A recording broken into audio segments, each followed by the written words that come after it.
En un mundo lleno de vértigo por las nuevas tecnologías, sorprenderse puede ser solamente una cuestión de números.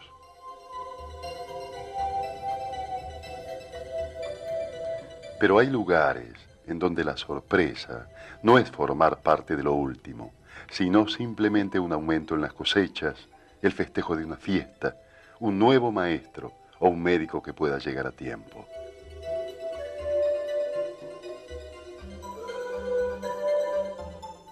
Se trata del Valle de Iruya y fascina el encanto que produce.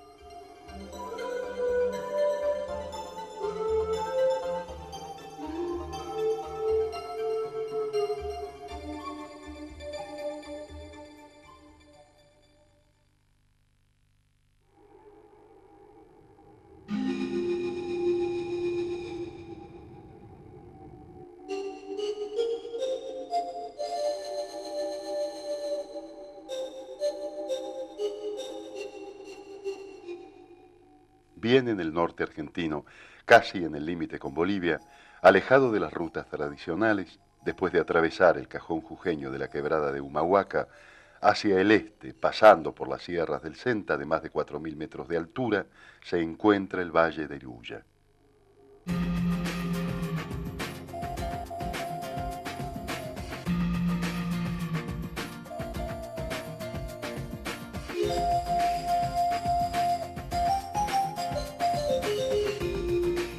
En esta parte del mundo, su geografía resguarda un lugar que mantiene las virtudes culturales del mundo precolonial en combinación con la ascendencia hispana, logrando construir un espacio único.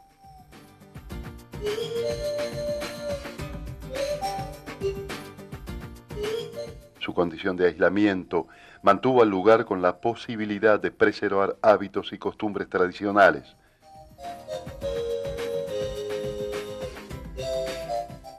pero en otros aspectos lo condenó a la postergación de los beneficios que surgen de vivir en las ciudades o en lugares más comunicados.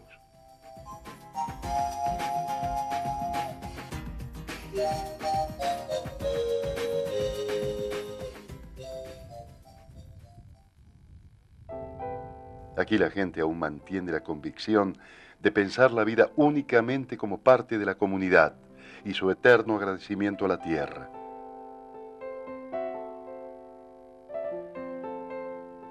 Con todos los derechos, beneficios y obligaciones que se desprenden por pertenecer a ella.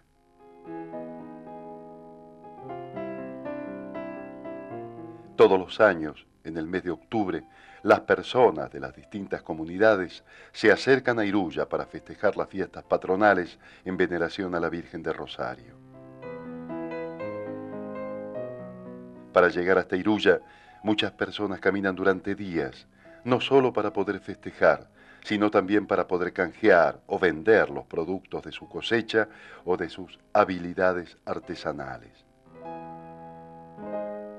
El único camino para transitar con vehículo es una interminable cornisa que asciende hasta los 4.000 metros del Abra del Cóndor. Aquí uno se topa con una pacheta que algunos rinden culto a su paso.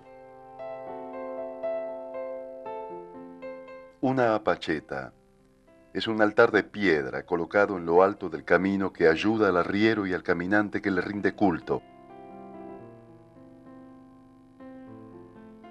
arrojando su acullico o derramando un poco de alcohol o chicha en la misma.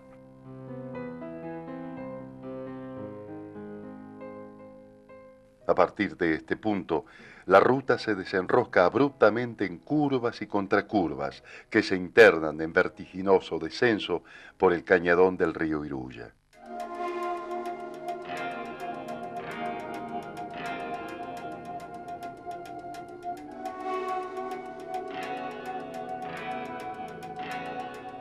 A los costados del camino, uno va a ver distintos sembradíos, criadores de ovejas y cabras.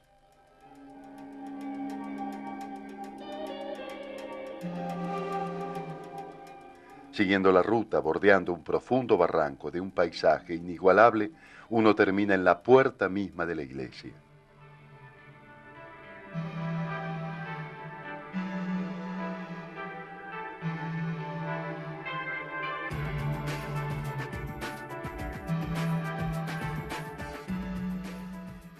El atrio de la iglesia, punto final del camino, es en realidad una pequeña explanada que cuelga sobre un precipicio.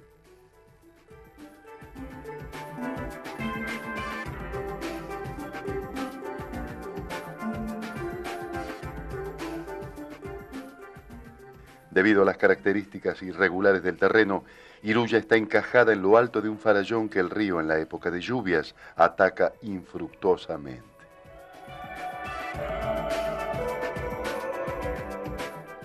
El pueblo de Iruya fue fundado en el año 1753.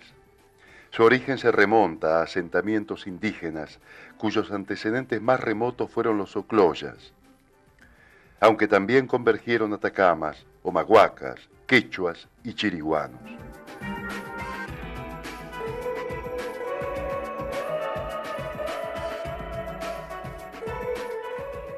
Los primitivos habitantes practicaban, y lo siguen haciendo, la agricultura y la ganadería, cultivando maíz, papas, oca y otros productos regionales.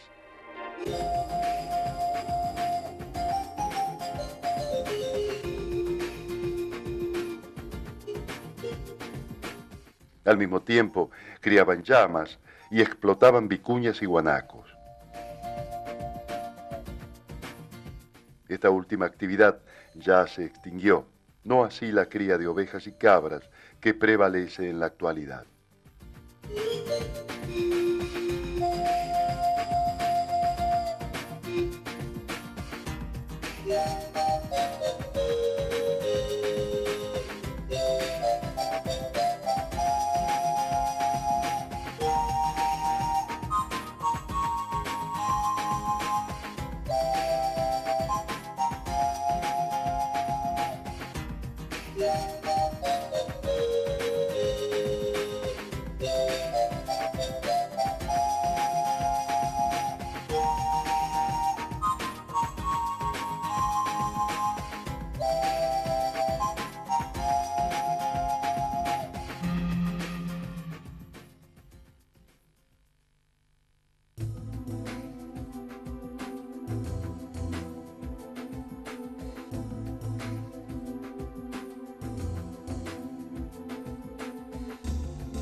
A pesar de los años, las costumbres en Iruya, salvo las variantes introducidas por los españoles en cuanto a la religión, han perdurado a lo largo de los siglos.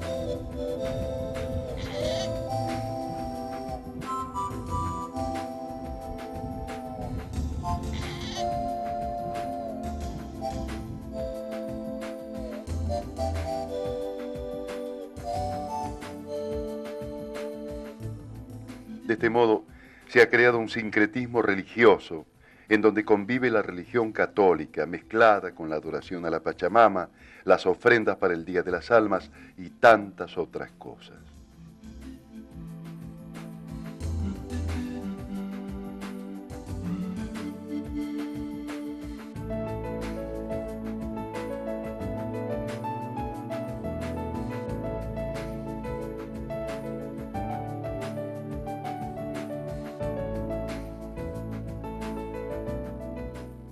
Pero especialmente en octubre, Iruya se transforma y vive momentos de gran algarabía.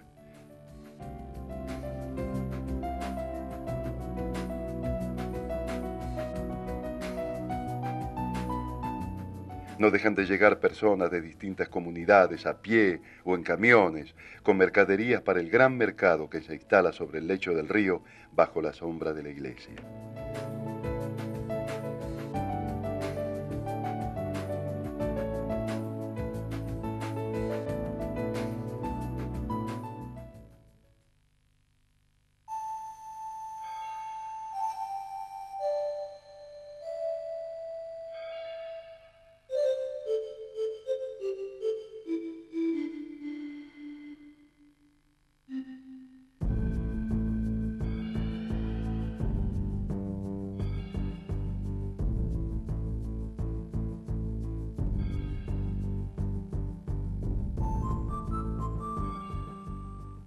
Iruya es la cabeza del departamento del cual forman parte otros poblados como Capilla, San Isidro, Abrán Araguayoc, Casa Grande, Chillayoc, San Juan, Pueblo Viejo y Colanzuli, entre otros.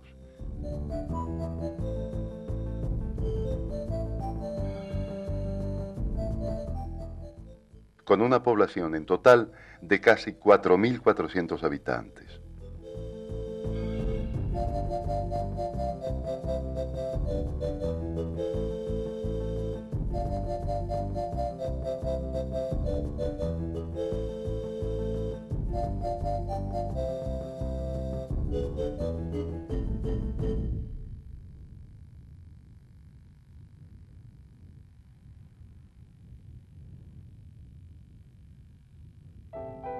Más allá de la fuerte tradición, lo que llama poderosamente la atención es el protagonismo histórico que ha tenido la región y el porqué de su aislamiento posterior.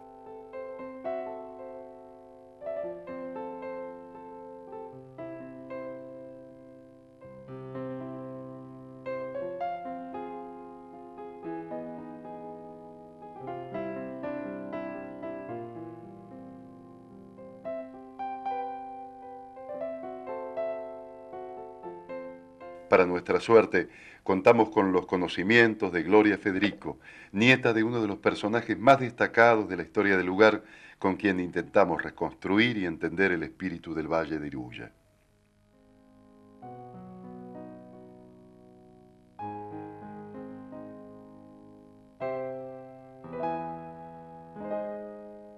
Aquí yacen algunas de las familias tradicionales que durante décadas apostaron a la vida en Iruya.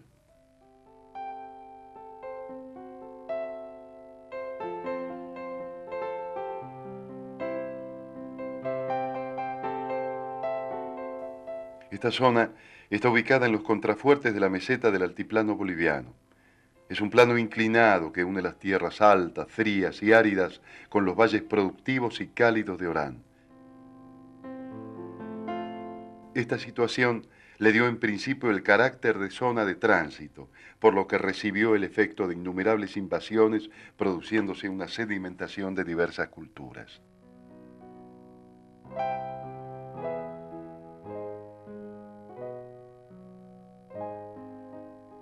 La propiedad inmueble estaba asentada en un régimen de colectivismo que hacía a la tribu dueña de la tierra en que vivía. Luego sobrevino una vida ligada al control incaico y más tarde a la influencia hispana.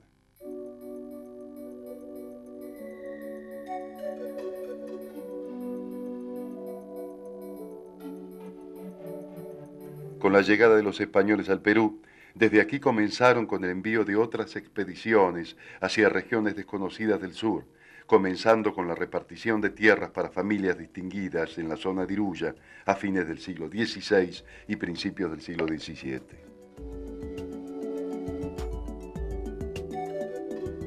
Durante un tiempo, esta región fue solamente un escenario de producción agrícola ganadera, en desmedro de la vida indígena, sin ningún tipo de trascendencia, hasta que por su posición septentrional participaron activamente en la guerra de la independencia de América.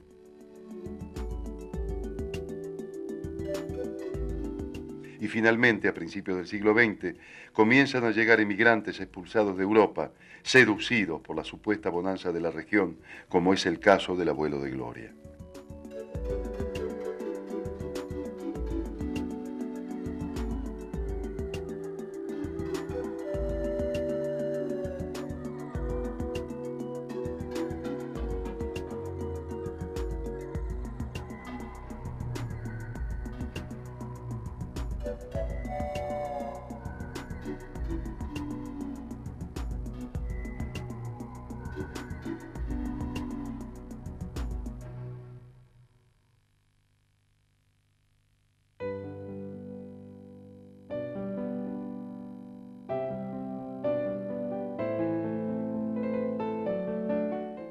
Para poder conocer la magia que despierta la zona y su mundo más genuino y verdadero, el consejo de Gloria es que conozcamos otros aspectos de la historia y la vida cotidiana del lugar.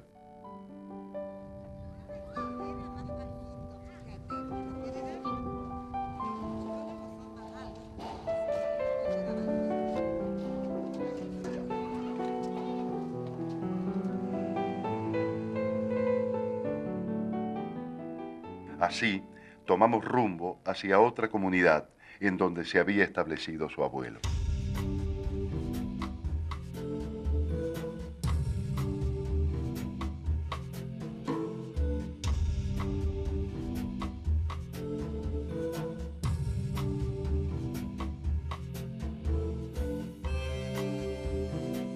Partiendo de Iruya, donde ya no hay caminos, sino senderos o lechos de ríos, caminamos con nuestra carga, al igual que los pobladores.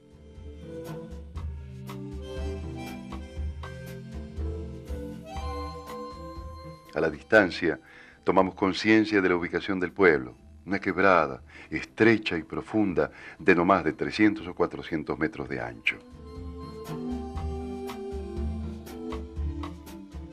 A sus pies pasa el río que a medida que avanza aumenta su caudal y se convierte en el río más caudaloso del departamento.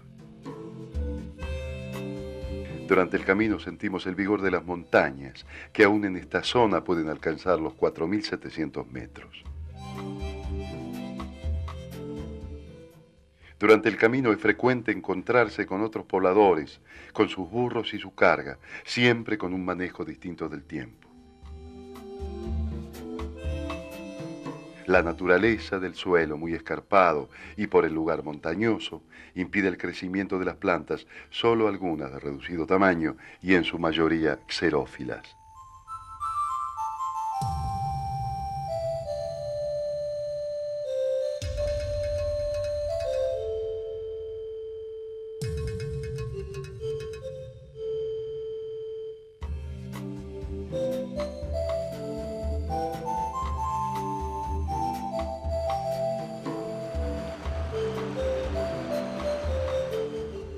Para caminar, el clima resulta muy agradable.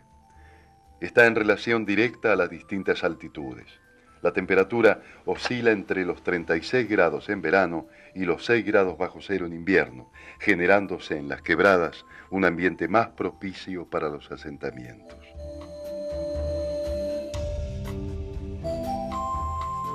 Después de 3 horas de caminata, llegamos al molino del Yugoslavo.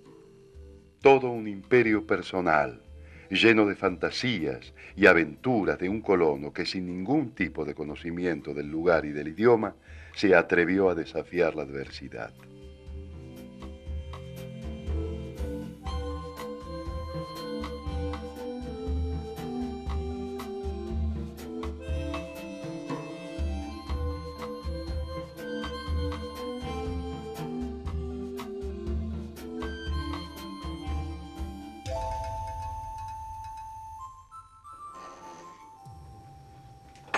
Así que esto es... ¡Oh! ¡Qué lindo, che!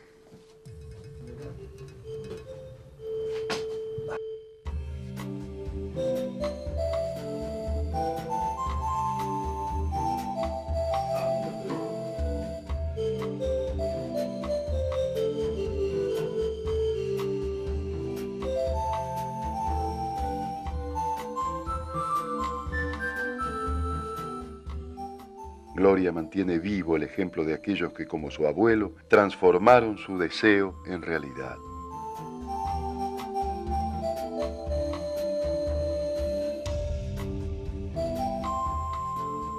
Él sale de Yugoslavia con la idea de llegar al Alto Perú. Cuando viene de Polizonte en un barco con 5 o 6 amigos más. Eran todos adolescentes. Tenía 17 años él cuando salió de Montenegro. Y cuando llegan a la Argentina, en el puerto de Buenos Aires, le traducen los nombres, se lo españolizan al abuelo, no sé si a los otros amigos también, y empiezan a recorrer la Argentina. Cuando se entera que por Iruya había un camino alternativo al Alto Perú, él entra por este lado con la intención de continuar hacia Bolivia y después al Perú. Y lo que le pasa es que se enamora de la geografía y decide entonces quedarse aquí. Al principio la gente le temía, primero porque era una persona, digamos, físicamente diferente, usaba Winchester porque cazaba cóndores, vestía con bridge y botas, andaba con una mochila al hombro, eran todos elementos extraños a este lugar. A la mañana siguiente, el entusiasmo nos hace madrugar.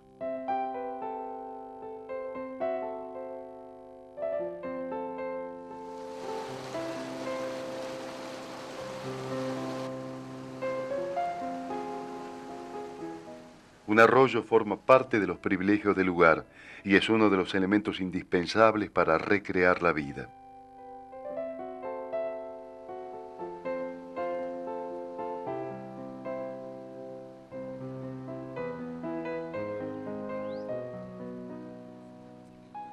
A tal punto que el abuelo, con mucha astucia, creó el único molino en la zona, pasando a convertirse en persona fundamental para la comunidad.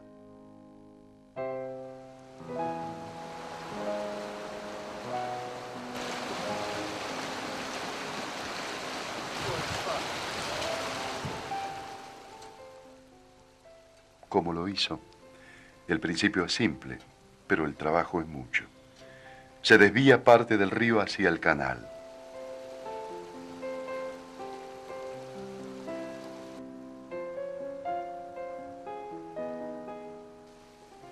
El agua lentamente va ganando velocidad. Una vez que ganó fuerza, cae violentamente sobre unas aspas de madera.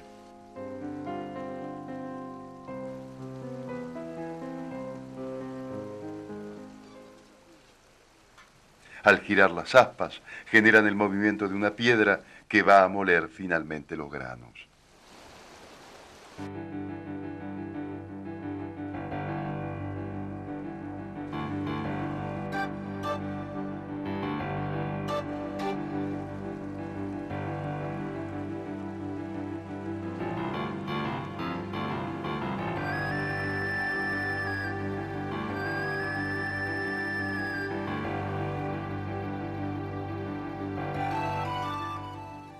El agua puede utilizarse para riego o sigue su curso natural hasta volverse a encontrar con el río principal.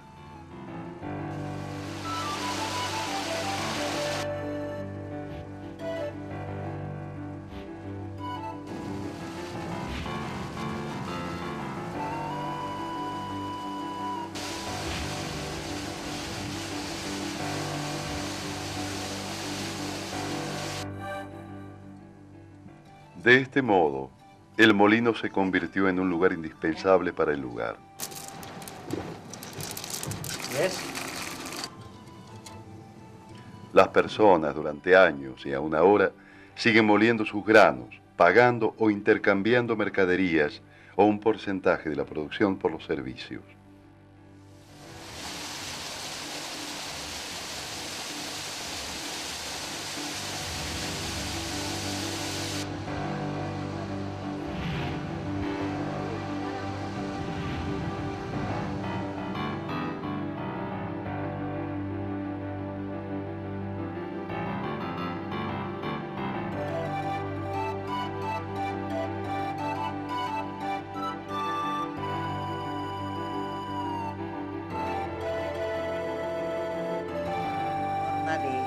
De palomitas. Las capias son ricas. Está bien. Al gallina. Al perrito. No vale. A lo mejor la pauta, ¿Esta es la harina tuya, Ofelia? Sí. Mientras nosotros podemos mirar y disfrutar, la vida cotidiana nos revela la dimensión de otros aspectos del lugar. Unos médicos recorren a caballo las distintas comunidades, donde siempre son bien recibidos. De la misma manera que su actividad despierta sentimientos de admiración y respeto, su presencia es también la representación de la postergación y de las condiciones de aislamiento de la gente. Las historias de vida no dejan de estar atravesadas por las circunstancias, y es por eso que cuando un hombre desafía la adversidad con su deseo, lograr los objetivos se vive con mayor satisfacción. A tal punto que el famoso yugoslavo se dio la posibilidad de construir un avión, estudiando y copiando durante años el vuelo del cóndor.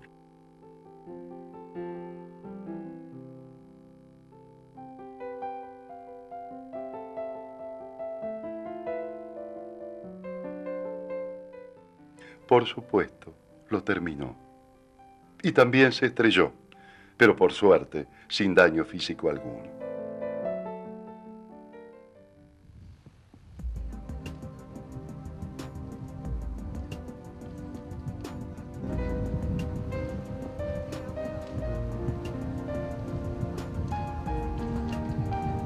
Sí, sí.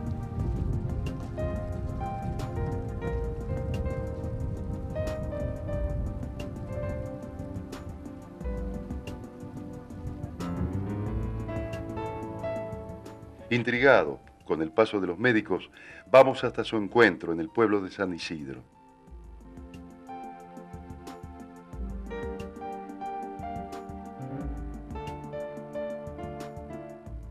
Se practican visitas mensuales por parte de los profesionales hacia las distintas comunidades.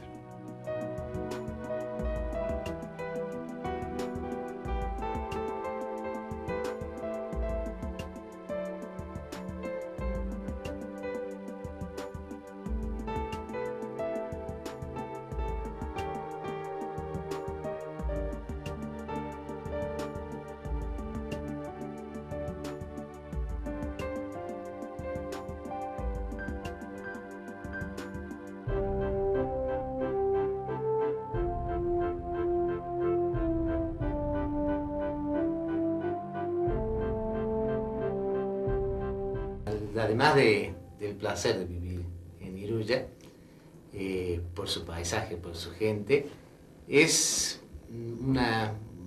digamos, una experiencia muy rica a partir de que ha sido un pueblo, digamos, sin atención médica hasta hace 18 años prácticamente, con un médico que venía, estaba una semana, 15 días, donde la patología que uno encuentra realmente es no solo novedosa, sino como que estuviera extinguida en otros lugares. Al principio, mucha tuberculosis, enfermedades de transmisión sexual, sobre todo sífilis, el hecho de encontrar leishmaniasis, paludismo, patologías que, bueno, uno las lee en un libro y dice, nunca más las voy a encontrar. El hecho de que nosotros trabajamos con agentes sanitarios que son emergentes de la misma comunidad, que son gente de aquí, con su cultura, con su manera de ver las cosas propios del lugar, ha facilitado nuestro acercamiento y a entender muchas de las cosas que desde la medicina científica, desde la universidad, no hubiéramos creído nunca que hubiéramos tenido que enfrentar y que nos hubiera tocado compartir y convivir con ellos. De hecho, a nosotros nos facilitó mucho las cosas el trabajar con los parteros del lugar.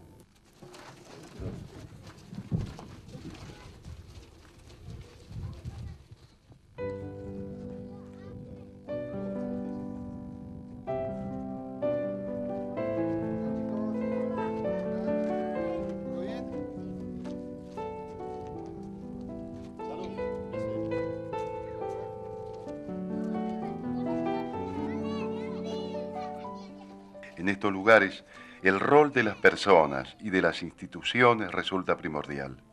Estas condiciones de postergación convirtieron al colegio en un espacio natural de liderazgo al punto de que en muchos sitios el crecimiento del lugar estuvo condicionado al mismo.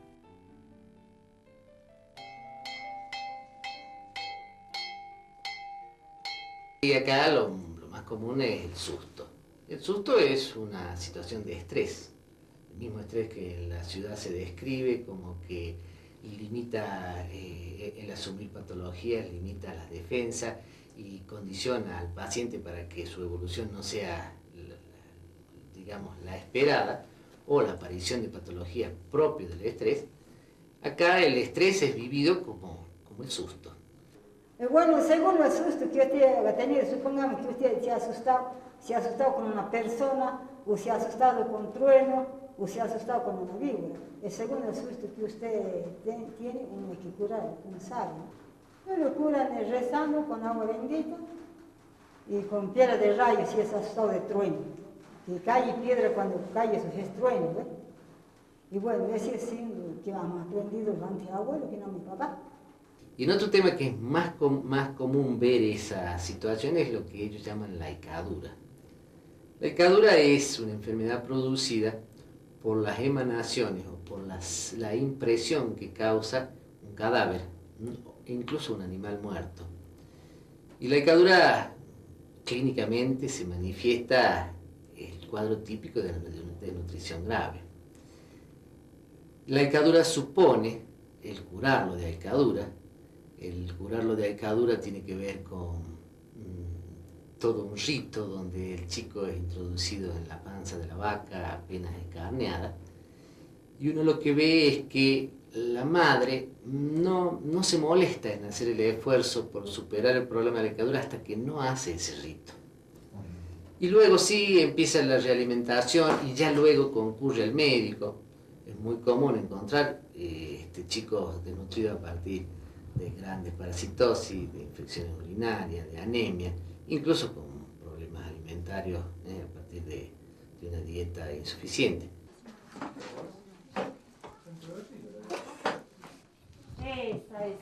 El contacto entre alumno y maestro aquí es tan estrecho que a veces tanto él como el médico son los únicos interlocutores válidos de la comunidad frente a terceros.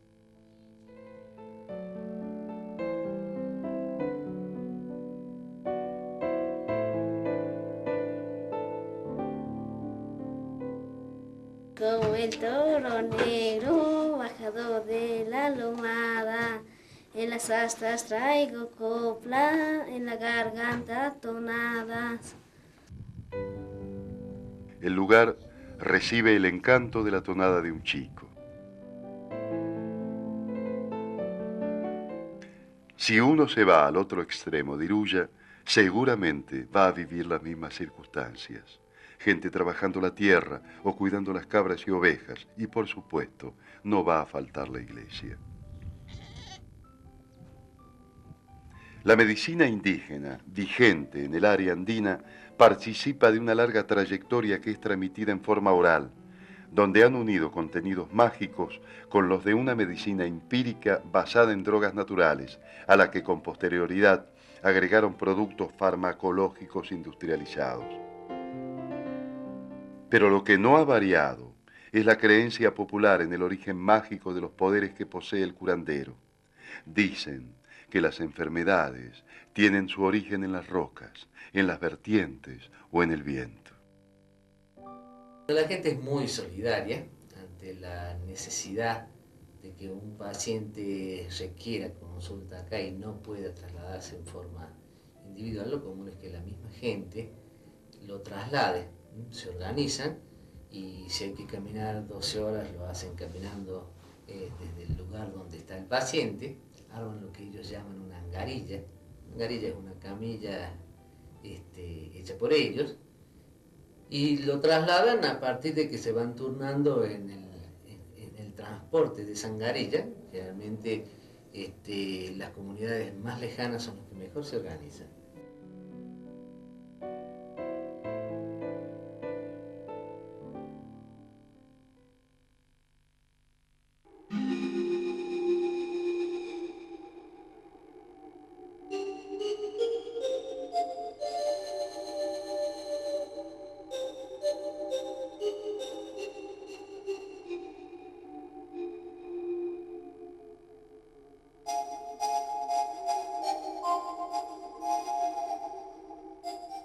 Todos los años, el primer domingo de octubre en Iruya, se realiza la fiesta patronal en honor a la Virgen del Rosario.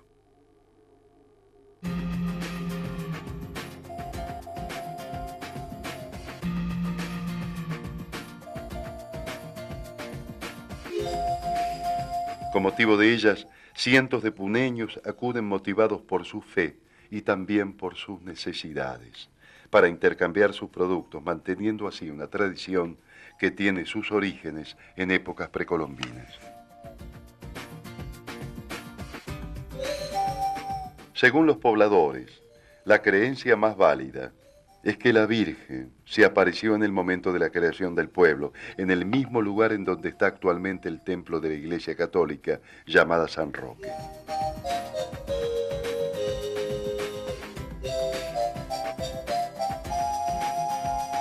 Ya en el pueblo hay gente de todas partes.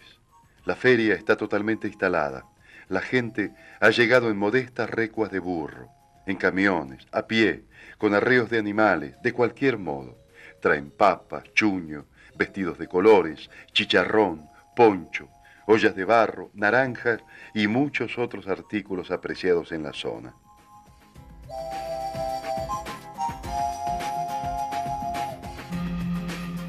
La forma de comercio normal es el trueque.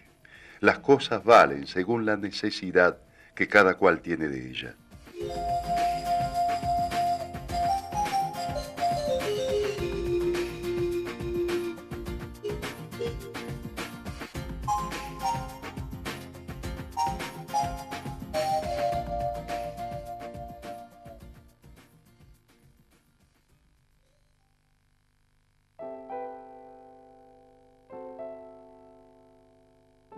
En la explanada de la iglesia ya están todos preparados para la última procesión.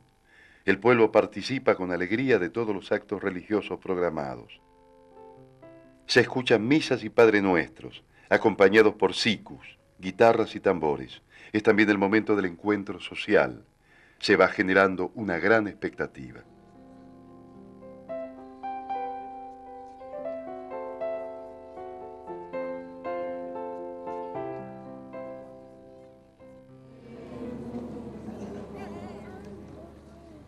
Según la tradición, todo finaliza con la procesión de adoración a los cachis, que son un grupo disfrazado que danza frente a la imagen de la Virgen del Rosario, acompañados con los instrumentos autóctonos.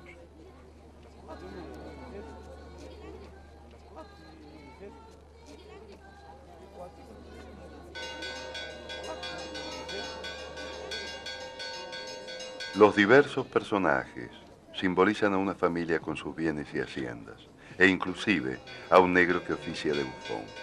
Al parecer, ellos danzan frente a la imagen con el propósito de solicitar protección sagrada para las familias iruyanas. Estos cachis dan a la fiesta la característica que la distingue de la liturgia tradicional.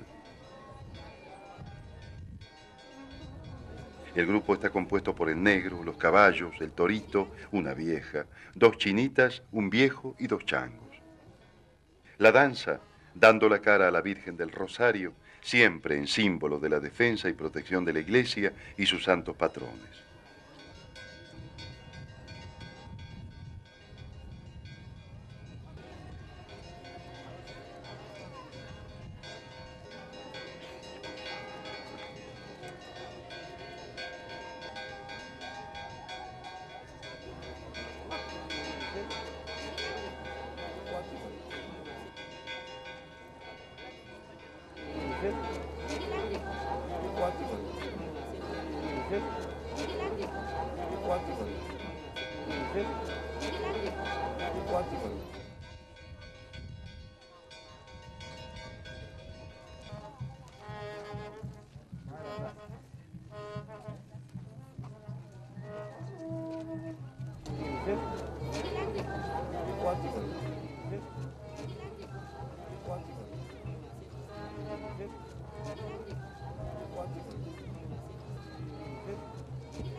La procesión recorre el pueblo con la participación de la mayoría de los presentes.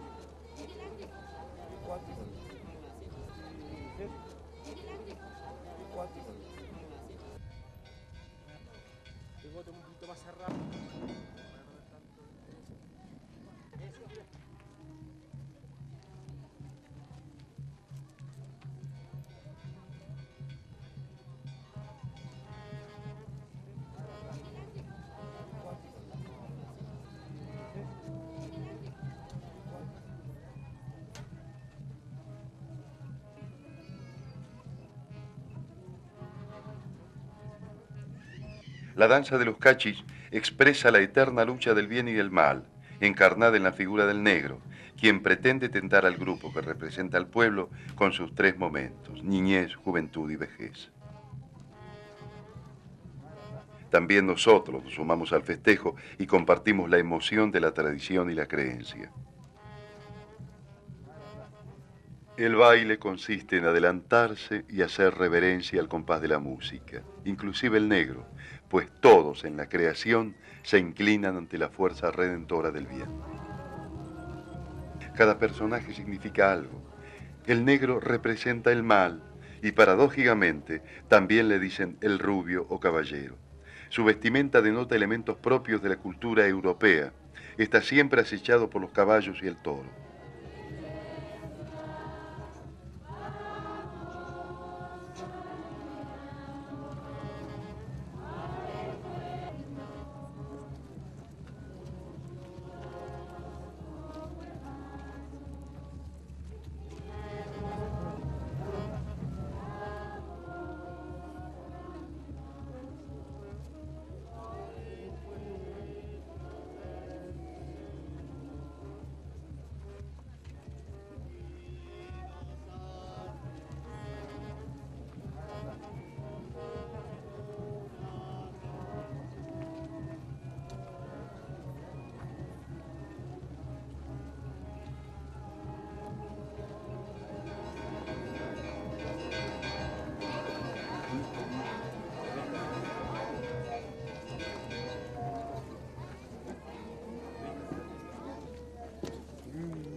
Los caballos son dos.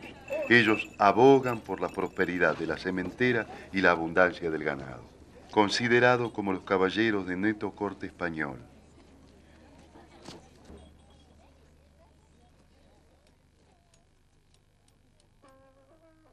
El torito aboga por el bienestar de la familia, considerado como símbolo fecundador, amigo del hombre y muy parecido a él. El viejo y la vieja representan al pueblo en el momento de la vejez. Los changos y las chinitas representan la juventud y la niñez. Frente a la iglesia se hace una gran puesta en escena en donde se representa toda la lucha. Los caballos y el toro hacen un baile interno, entrecruzándose, simbolizando el matrimonio cósmico. Poco a poco, el negro va tomando protagonismo, convirtiéndose en eje del drama, molestando y castigando a la multitud, o tratando de seducirlos con falsas promesas.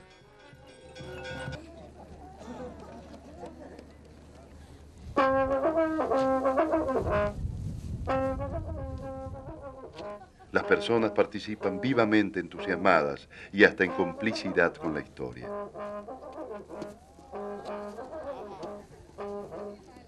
Y por último, los viejos y las chinitas bailan en ronda, en la cual el negro siempre queda fuera, mientras insiste en llamar con todo tipo de artilugios la atención del grupo. Pero al final, con resignación, vence el espíritu del bien. Damos un aplauso a los Cachi.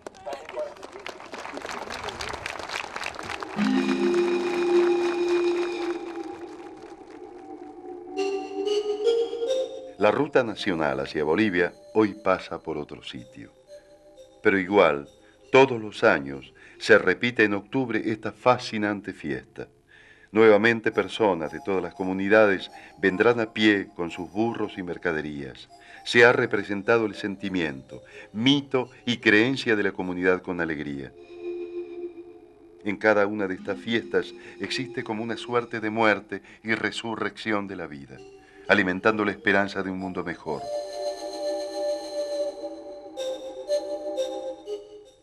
Todos los tiempos conviven en este valle, resistiendo y recreando la vida cotidiana.